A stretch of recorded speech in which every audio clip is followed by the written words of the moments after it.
성경 한 군데를 더 찾도록 하겠는데요. 여러분들 시편 40편입니다. 시편 40편에 13절에서부터 17절까지의 말씀을 다시 한 번 더 읽도록 하겠습니다. 다 같이 찾아서서 우리 읽어보도록 하겠습니다. 여호와여 은총을 베푸사 나를 구원하소서. 여호와여 속히 나를 도우소서. 내 생명을 찾아 멸하려 하는 자는 다 수치와 낭패를 당하게 하시며 나의 해를 기뻐하는 자는 다 물러가 욕을 당하게 하소서. 나를 향하여 하하하하하며 조소하는 자들이 자기 수치로 말미암아 놀라게 하소서. 주를 찾는 자는 다 주 안에서 즐거워하고 기뻐하게 하시며 주의 구원을 사랑하는 자는 항상 말하기를 여호와는 위대하시다 하게 하소서. 나는 가난하고 궁핍하오나 주께서는 나를 생각하시오니 주는 나의 도움이시요 나를 건지시는 이시라. 나의 하나님이여 지체하지 마소서. 아멘. 시편 70편의 말씀과 방금 읽은 또 시편 40편의 후반부의 이 말씀은 여러분들이 느꼈었겠지만은 거의 동일한 말씀입니다. 시편에 보면은 이런 식으로 좀 시들이 중첩이 되는 경우들이 있는데요. 특별히 40편도 그 타이틀을 보면은 다윗의 시다라고 그렇게 되어 있고 70편 역시 다윗의 시라고 되어 있습니다. 그런데 그 내용은 거의 대동소이하지만은 약간은 그 환경은 달랐던 것 같습니다. 그래서 40편하고 70편의 차이점은 물론 40편은 여러 긴 절 가운데의 일부분으로 나오지만은 70편에서 이렇게 딱 떼어서 다시금 이렇게 다윗이 시를 고백하는 이것은 그 형편이 훨씬 더 어떤 긴박한 상황을 우리에게 알려주는 거예요. 대표적인 단어가 나오는데 그것은 속히라는 단어예요. 속히. 1절에도 보면은 하나님이여 나를 건지소서. 여호와여 속히 나를 도우소서. 그렇게 되어 있고요. 또 마지막 5절에도 보면은 나는 가난하고 궁핍하오니 하나님이여 속히 내게 임하소서 그랬습니다. 이 속히라는 단어. 우리 한국 사람들의 표현을 더 빌리자면 무슨 말입니까? 빨리빨리. 예, 그 말이에요. 하나님, 하반절에 보면은 지체하지 마소서. 하나님, 자기가 볼 때는, 다윗이 볼 때는 지금 너무 조급한 거예요. 하나님, 그렇게 지체할 게 아니고, 하나님, 속히, 빨리빨리 내가 가지고 있는 이 숙제, 이 문제, 이 기도 제목, 하나님께서 해결해 주십시오. 들어 주십시오. 응답해 주십시오. 라고 하는 그러한 기도의 내용이 담겨 있는 겁니다.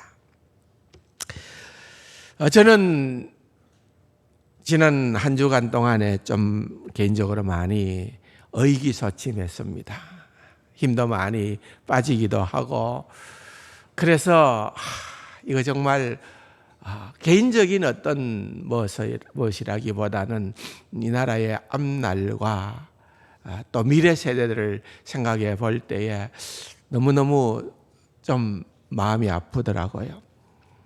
그래서 자연스럽게 눈길이 여러분 우리가 어렵고 힘들 때에 성경으로 돌아가면은 제일 먼저 눈길이 가는 책은 시편입니다. 시편을 자꾸만 보고 또 보고 또 보고 하는 가운데에 이 시편 70편이 와닿더라고요. 그래서 이 가운데에도 아마 그런 성도님들도 계실 테고, 또 그렇지 않더라 하더라도 이 시편 70편의 이 말씀은 우리에게 큰 소망과 위로가 되는 말씀이기 때문에 한번 나누면 좋겠다 생각이 들어서 이 말씀을 준비를 하게 된 겁니다. 말씀으로 들어가서 우리가 이 내용들을 조금 더 살펴볼 필요가 있는데요. 그렇게 길지는 않지만은 이 5절에는 세 부류의 대상을 언급합니다. 자세히 보면은 첫 번째는 다윗이 자기 자신을 향하여 기도를 해요. 자기 자신을 위한 기도입니다.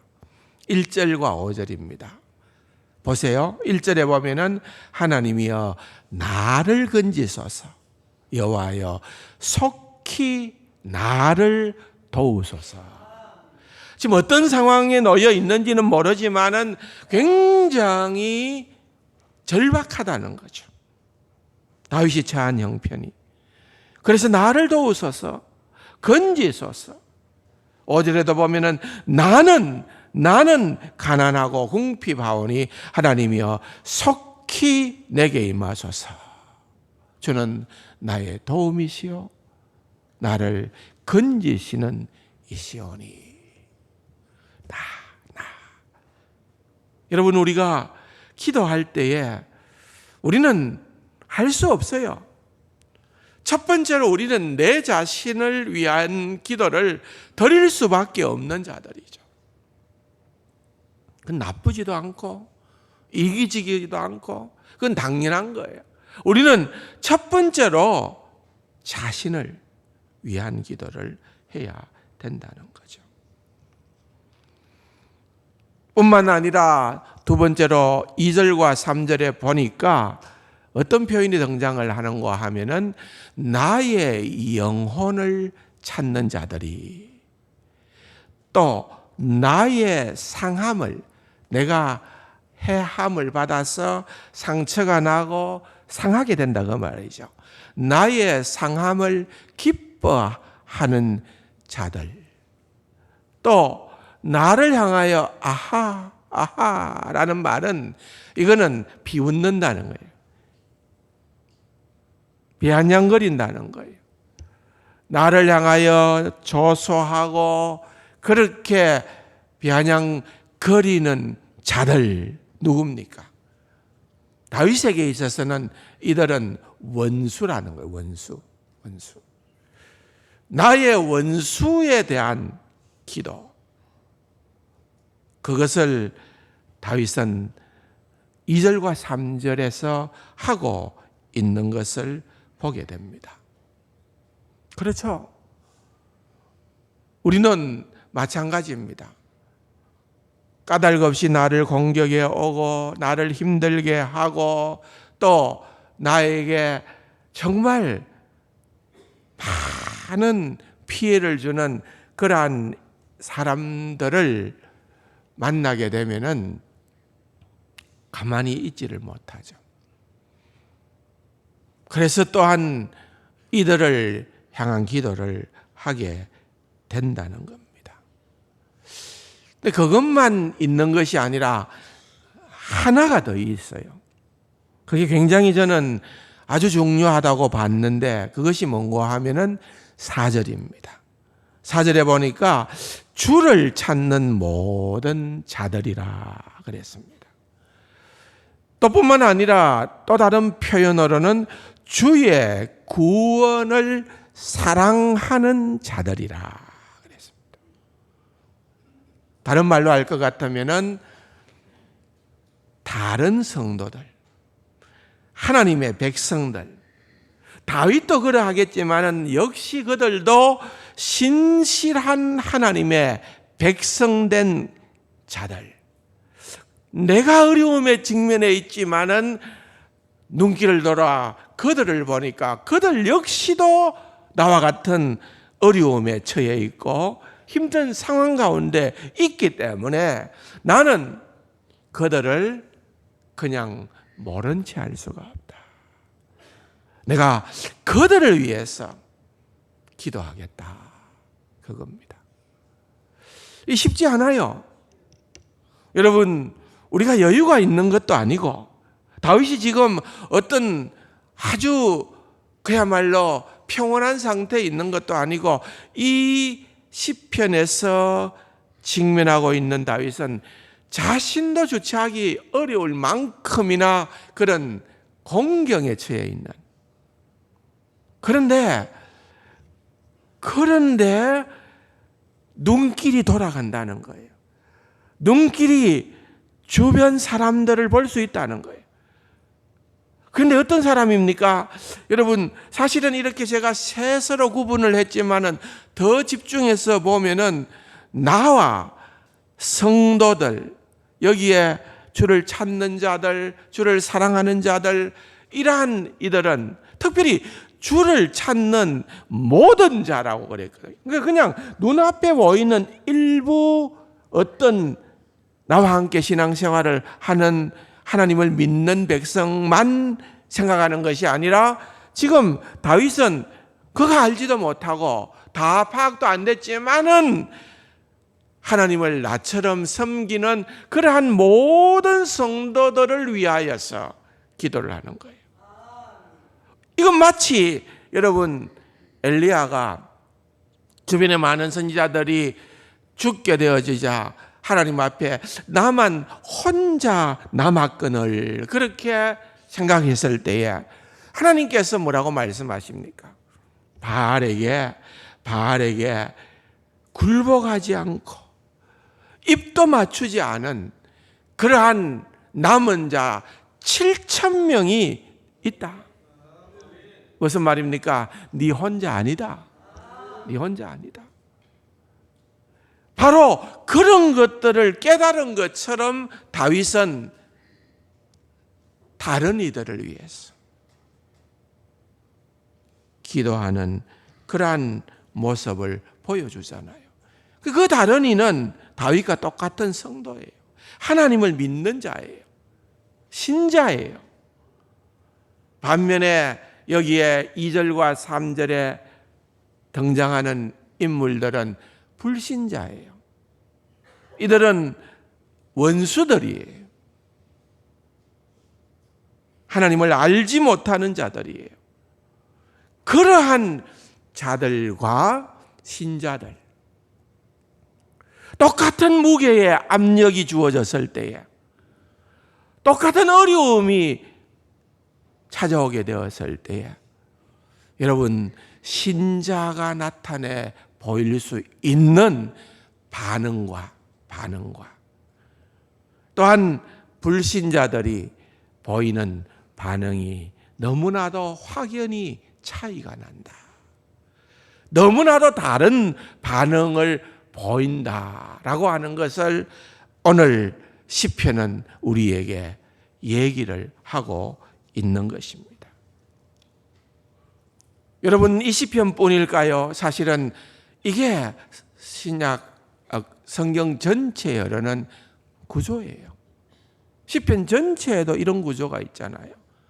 시편 1편에 보면은 복 있는 사람이 등장을 하고 또한 대조적으로 악인이 등장을 하죠. 잠언서를 보아도 지혜로운 자, 하나님을 경외하는 지혜로운 자가 등장을 하는가 하면은 또한 미련한 자, 절구덩이에 찧어도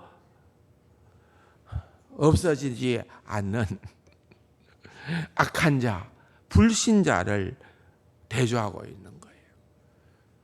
그래서 오늘 이 시간에 저는 우리가 다윗처럼 또한 다윗이 주변에 있는 믿음의 그러한 백성들을 향하여 기도하는 그러한 반열에 서서 그들이 누릴 수 있는 하나님의 백성들이 나타내는 그러한 반응을 저와 여러분들이 오늘 우리가 할 수만 있다고 하면은 여러분, 우리는 좌절하지 않을 수도 있고 어떠한 위기 상황 가운데에서도 어떠한 낙심이 되는 그러한 형편 가운데에서도 우리는 내가 믿는 하나님이 얼마나 좋기에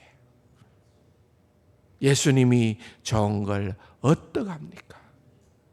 우리는 그렇게 주님 앞에 나아갈 수 있는 그러한 자들이 될 수 있다는 겁니다.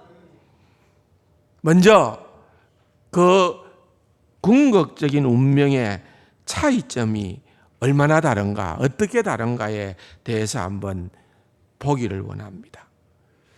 먼저 2절과 3절에 보면은 불신자 원수들, 다윗의 원수들에 대하여 말하는 것을 우리가 보기를 원하는데요. 여기에 보니까 2절에 나의 영혼을 찾는 자들이, 다윗을 끝까지 추적하고 수색하고 찾아서 죽이려고 하는 자들이라는 거예요. 다윗이 사울로부터 쫓김을 당했던 그때 그 시절뿐만 아니라 다윗의 생애에는 끊임없이 이와 같은 반역들이 도모되었다는 것을 우리는 잘 알고 있는 것입니다. 다윗을 죽이려는 사람들, 그걸 얘기하는 거죠. 두 번째로 나의 상함을 기뻐하는 자라 그랬습니다. 이게 진짜 원수죠. 내가 어려운 일을 당하고 내가 힘든 일을 당하고 내가 실패를 경험하고 그러면은 같이 아파해주고 같이 울어주는 것이 아니라 그런 일들이 일어날 때마다 더 손뼉치고 더 기뻐하고 더 룰루랄라 하고, 그런 사람들은 정말 원수죠. 원수 아니겠어요? 그뿐 아닙니다. 3절에 보니까 아하 하는 자들은 조롱하고 비웃는 자들인 것입니다. 이런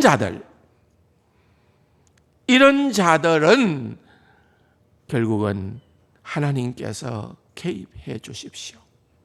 하나님, 그들로 하여금 수치와 무한을 당하게 하여서 뒤로 물러가 수모를 당하게 하여 주시옵소서. 하나님, 그런 자들은 나는 할 수 없습니다. 그러나 하나님은 하실 수 있습니다. 하나님, 하나님의 처분만을 기대합니다. 그렇게 기도하는 거예요. 반대로 다른 쪽은 바로 다윗과 함께하는 성도들이 있습니다. 첫 번째로는 환난 가운데 있는 다윗 자신입니다. 우리가 읽어보았듯이 1절에 보면은 하나님이여 나를 건지소서, 여호와여 속히 나를 도우소서라고 그렇게 얘기를 하죠. 5절에도 보면은 같은 말씀을 합니다.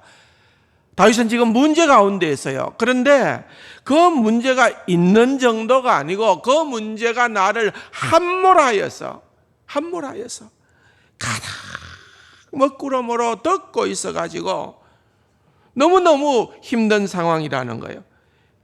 바로 속히 빨리 도와달라고 그렇게 간구를 하는 거예요. 또한 4절에 나타난 그 말씀처럼 주를 찾는 모든 자들, 주의 구원을 사랑하는 자들이라고 그렇게 얘기하는 그들을 위하여서도 기도를 하고 있는 모습을 보게 됩니다. 사실 하나님을 믿는 하나님의 백성들은 다들 이런 소망은 있습니다. 하나님이 살아계시니까, 하나님은 우리의 기도를 들으시니까, 하나님은 언젠가는 그것을 반드시 이루어 주실 거야. 그런 소망들은 우리 모두에게 다 있습니다. 그것마저도 없다는 건 아니겠죠. 그런데 문제는 어디에 있어요? 문제는 현실인 거예요. 내가 직면한 현실이 너무 버겁다는 거예요. 내가 감당하기에는 너무나도 버겁다는 거예요. 나도 그렇고 주변을 돌아보니까 모든 믿는 사람들이 저한 형편이 다 그러하다는 것이.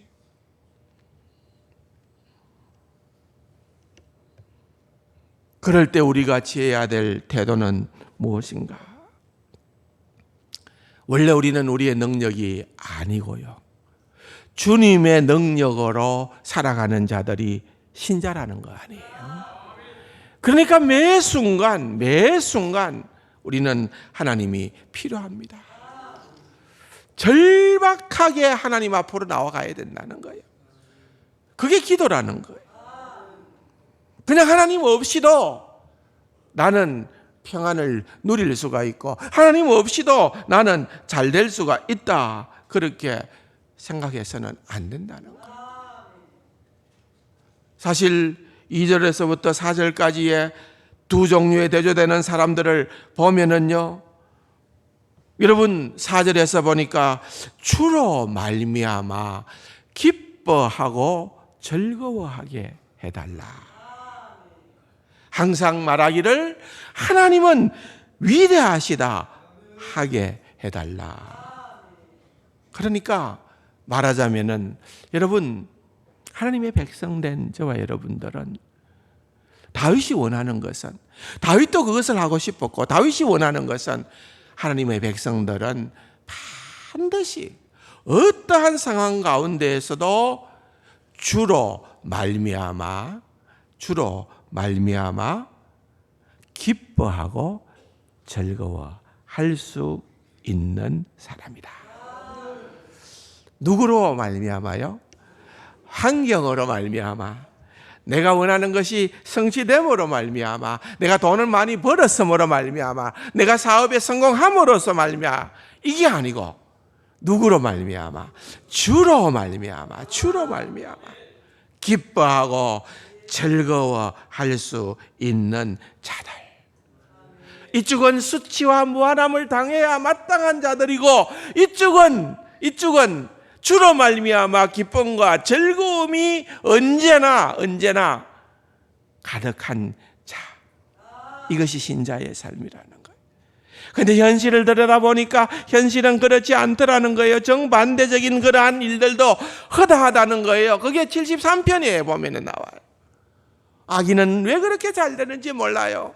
죽을 때도 힘이 있고 아프지도 않고 손을 대는 쪽쪽쪽쪽 돈만 들어오고 너무 잘 되는 거예요. 악인의 형통함이 그렇게 펼쳐진다는 거예요. 심지어는 73편 14절에 보면은 뭐라고 얘기를 하는가 하면은, 반면에 나는 악인이 그렇게 형통함에도 불구하고 정반대로 나는 종일 재난을 당하며 아침마다 징벌을 받았도다. 야, 이거 도대체 어떻게 된 셈이냐? 하나님을 믿는 경건한 사람이고 하나님을 경외하는 사람이고, 적어도 다윗은 하나님의 마음에 합한 사람이라는, 그가 완벽해서는 아니지만은 모든 것을 다 갖추어서는 아니지만은, 그래도 하나님께서 너는 내 마음에 맞는 사람이라. 그런데 다윗의 인생에 왜 그렇게 고난과 역경이 많이 있느냐는 거예요. 그런데 그것과 상관없다는 거예요. 성도들의 삶은 주로 말미암아 기뻐하고 즐거워하는 자. 이게 여러분 기독교인의 진수예요. 이것보다 더 나은 표현은 저는 없다고 봅니다. 하박국 선지자가 뭐라고 얘기를 합니까?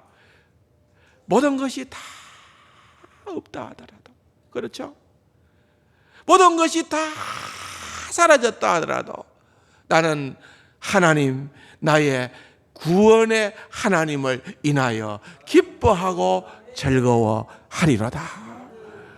여러분, 그것이 바로 성도의 삶이라는 거예요.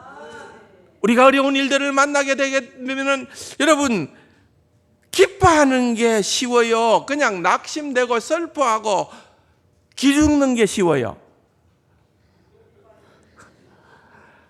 그 기죽는 게 당연한 거예요. 어려운 일 당하면은 그렇잖아요. 그런데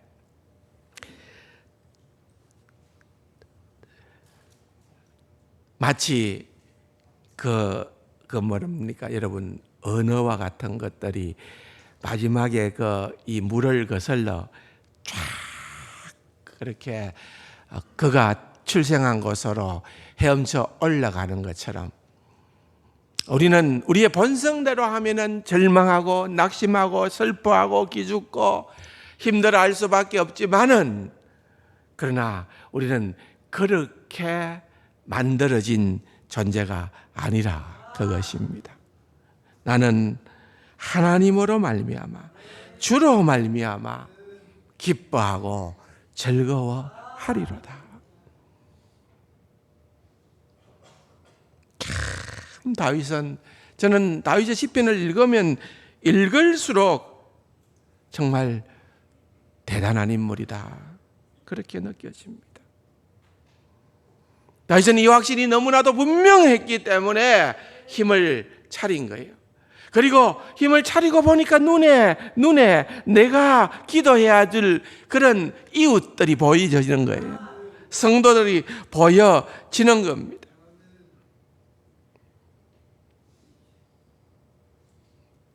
그들을 위하여서 기도하는 귀하고 아름다운 모습을 보게 됩니다. 사실 우리는 고난의 의미를 누구나 다 잘 모릅니다. 쉽게 생각하면은, 쉽게 얘기하자면은, 아이고, 벌 받는 거 아니야? 하나님의 징계야?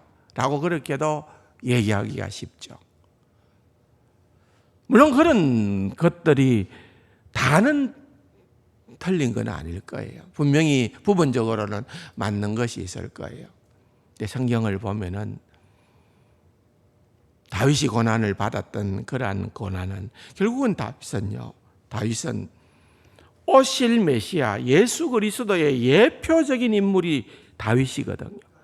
그렇기 때문에 성경의 메시지는 예수 그리스도도 이 땅에 오셔서 죄가 없지만은 고난을 받으신다. 그걸 다윗이 미리 보여주는 거예요. 그러니까 다윗의 고난은 그것은 그냥 벌이다, 징계다라고만 해석될 수가 없다는 거예요.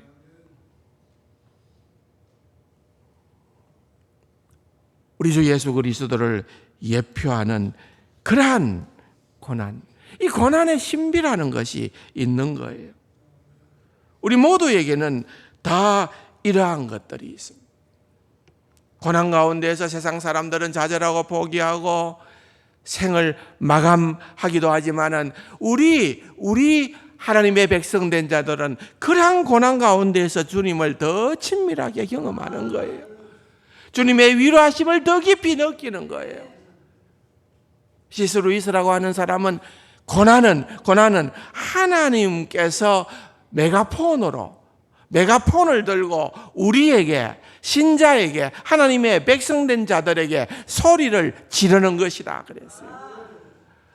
하나님께서 야, 너 좀 나하고 좀 교제하면서 그렇게 지내. 내가 네게 줄 게 너무 많아. 그런데 너무 예민해요. 예, 그런 얘기 있잖아요. 유학생들이 한국에 있는 부모님께 전화를 해요. 야, 아이가 전화를 하니까 얼마나 좋아서 반가워가지고서 그래 하고 받으면은 돈 떨어졌대요. 돈 떨어지니까 아쉬운 전화를 하고, 돈이 있으면은 부모 안 찾는데요. 다는 아니지만 그런 애들이 있는 거예요. 우리 하나님 앞에 그런 태도가 아니냐는 거예요. 내가 하고 싶을 때는 내 멋대로 하고, 신이 나서 그렇게 하다가도 정작 하나님이 진짜 진짜 우리를 사랑하시기 때문에 교제를 원하실 때에 너무 말을 안 들으니까 하나님께서 야 하고 소리 지르는 하나님의 그러한 메시지가 바로 고난이라는 거예요. 고난.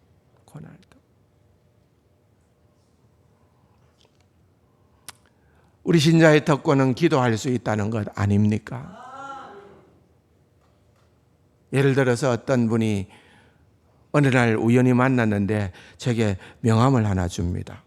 보니까 깜짝 놀랄 만한 막강한 권력자가 명함을 줘요. 그러면서 하는 얘기가 혹시라도 살다가 힘들거나 어려운 일이 있으면 내한테 연락 주세요. 그럼 내가 도와드릴게요. 그 명함이 너무 실력자라고 하면은 여러분 아무나 받을 수 있는 명함이 아니라고 한다면 여러분 그 명함 장롱에 꼭꼭 감추고 석혀두겠어요? 활용하겠죠. 마찬가지예요. 하나님께서 우리에게 그런 명함을 신자들에게는 다 줬어요. 다 줬어요. 우리가 하나님 앞에 기도하고 나가서 달라 할 수 있는 그러한 우리는 특권이 있다 이거예요. 왜? 하나님이 약속했잖아요. 많은 수많은 약속들이 있지만은 빌립보서 4장에 보면은 아무것도 염려하지 말고 너희 구할 것을 감사함으로 하나님께 아뢰라. 그러면은 하나님께서 우리에게 들어주시겠다. 평강을 주시겠다. 하나님께서 약속하시지 않았는 거예요. 그러니까 하나님 그런 약속을 하셨기 때문에 하나님 나는 내 문제 가지고 주님 앞에 가겠습니다. 여러분 불신자도 기도는 하죠. 그런데 기도의 대상이 너무 다르다는 거죠. 우리는 살아계신 하나님, 우리 주 예수 그리스도께 기도하는 거고 그들은 기도의 대상이 그야말로 아무런 능력이 없는 그런 것들을 신으로 모시고 기도하는 거예요. 하나님께서 우리에게 그렇게 기도하게끔 해주셨고 그 특권을 주셨고 그 특권을 가지고 우리는 얼마든지 활용하고 살아갈 수 있도록. 다윗이요 얼마나 어렵고 힘든 상황 가운데에서도 고백했던 것이 너희는 여호와 하나님의 선하심을 맛보아 알지어다. 너희는 하나님의 선하심을 맛보아 알지어다. 그가 왕궁에서 편안한 삶을 살고 있었을 때에 고백을 했던 것이 아니라 시편의 내용들을 읽어보면 다윗은 사울에게 쫓겨서 아둘람 굴에 갇혀서 있을 때에 그러한 자리에서 하나님의 선하심이 나를 향한 하나님의 선하심이 무궁하시도다. 그래서 오늘도 본문에 보면 다윗이 뭐라고 고백을 하고 있습니까? 주의 구원을 사랑하는 자들이 항상 말하기를 내가 잘 될 때, 좋을 때, 신날 때, 내 원대로 모든 일들이 풀려갈 때 말하기를 그게 아니에요. 항상 어떠한 조건 가운데에서도 어떠한 어려운 가운데에서도 항상 말하기를 하나님은 위대하시다. 하나님은 살아계십니다. 하나님은 위대하십니다. 그 고백을 할 수가 있는 자들이 바로 신자들이다. 이것을 우리에게 얘기를 하고 있는 것입니다. 사랑하는 성도 여러분, 우리는 이런 차별성이 있다는 것을 기억하시기를 바랍니다. 특별히 정말로 주목해야 될 말씀은 오늘 본문에서는 4절이에요. 주를 찾는 모든 자들이 주로 말미암아 기뻐하고 즐거워하게 하시고. 참 쉽지는 않지만 말씀으로 우리는 그렇게 사모하고 주의 구원을 사랑하는 자들이 항상 말하기를 하나님은 위대하시다 하게 하소서. 오늘 우리의 모든 생각과 계획대로 모든 일들이 전개되지 않는다 하더라도 여러분, 우리는 결단코 낙심할 일이 아니고 정말 하나님으로 말미암아 다시 한번 오뚜기처럼 일어서고 감사하고 기뻐하고 즐거워하고 하나님은 항상 위대하시다.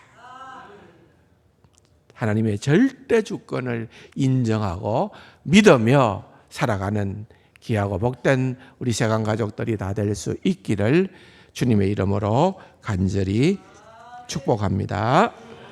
참 좋으신 아버지 하나님, 크신 은혜의 사랑을 감사드립니다. 어떠한 상황 가운데에서도 우리의 눈길은 주님께 고정되게 하여 주옵시고 주님으로 비롯되어지는 그 큰 놀라운 은혜를 누리고 증가하는 귀하고 복된 우리 세강 가족들 되게만 하여 주옵소서. 예수님의 이름으로 감사기도 드립니다. 아멘.